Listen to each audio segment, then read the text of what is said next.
今天我是来到这个好运花园这边，好运花园就是在这个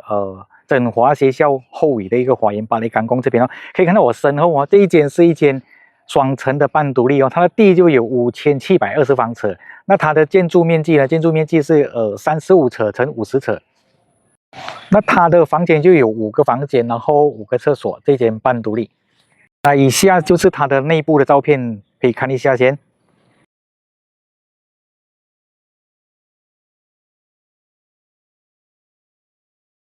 想要更了解这间半独立的话，你们可以联系我，或者是 WhatsApp 给我，我会给你更多关于这间房子的资料。OK，影片的最后一样，各位，如果你们有这些房子啊、工厂电路、地皮啊这些要卖的，都可以联络 Hockey，Hockey 一定会到现场去帮你们做这个视频，然后会上传到 Facebook、TikTok 还有 YouTube 啊，让更多人更快看到你的产业，就能够在短时间里面出售你们的产业。我们下个视频再见，拜拜。